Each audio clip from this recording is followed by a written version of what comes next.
Salut, c'est Lorraine de Bababam. Vendredi signifie le jour de Vénus. Vénus, c'est la déesse de l'amour dans la mythologie romaine. Et si vous écoutez True Story, c'est que vous aimez que l'on vous raconte des histoires extraordinaires. Alors pour célébrer la déesse de l'amour, découvrez chaque vendredi des histoires d'amour hors du commun de Love Story, le podcast de Bababam qui parle le mieux d'amour. Le mythe d'Isis et Osiris est un des récits les plus importants de l'Égypte ancienne. Pendant plus de 3 millénaires, le culte osirien a perduré jusqu'à la conquête de l'Égypte par l'Empire romain et l'avènement du christianisme. Cette histoire incroyable nous parvient des hiéroglyphes des pyramides et de quelques auteurs grecs, comme Plutarque, dans son traité sur Isis et Osiris. C'est une histoire qui a plusieurs versions. J'ai choisi de vous raconter la plus répandue, mais libre à vous d'aller chercher l'interprétation du mythe qui vous plaira le plus.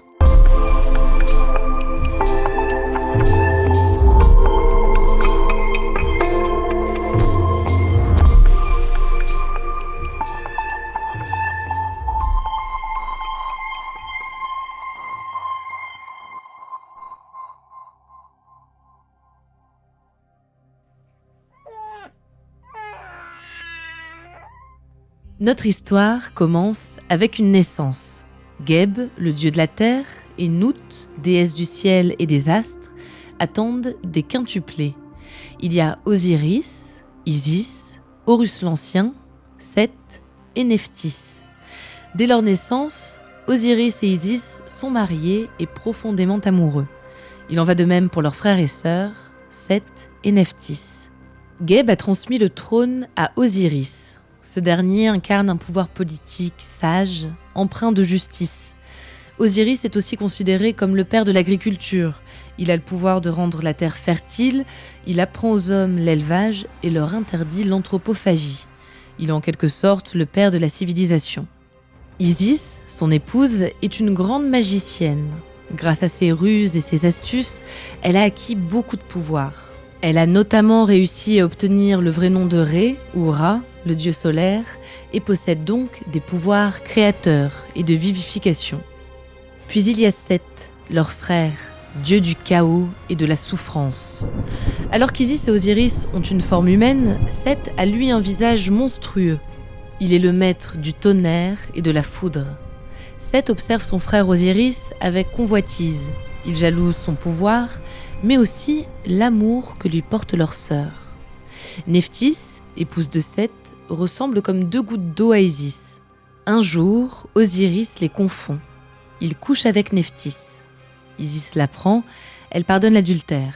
Elle devient même la nourrice de l'enfant engendré par cette infidélité, un certain Anubis. Mais Seth finit tout de même par découvrir la vérité. Il échafaude alors un plan machiavélique. Il fait construire un sarcophage en pierre précieuse à la taille exacte d'Osiris.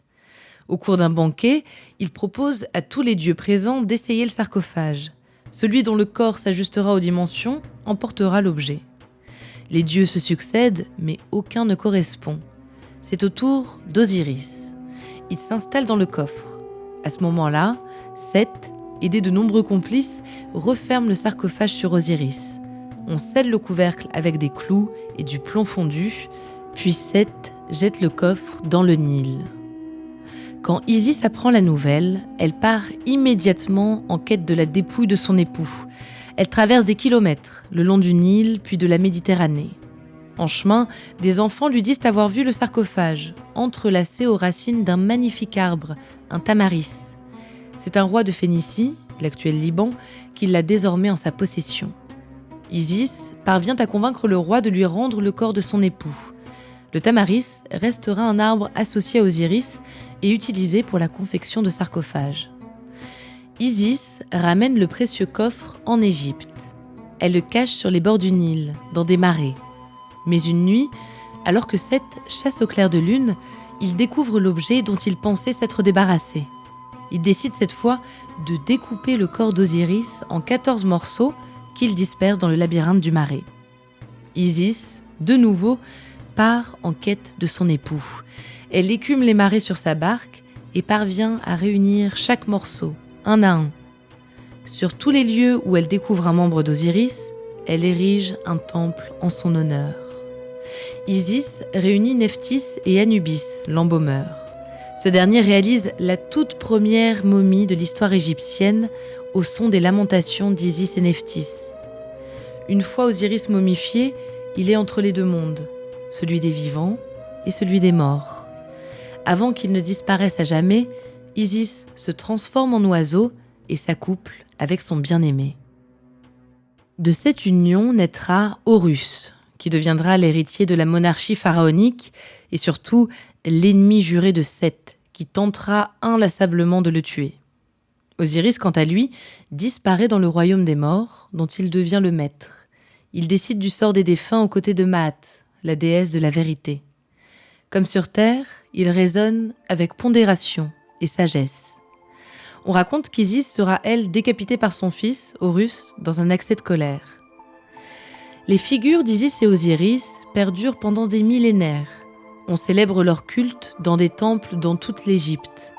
Ils inspireront bien d'autres divinités dans des religions multiples.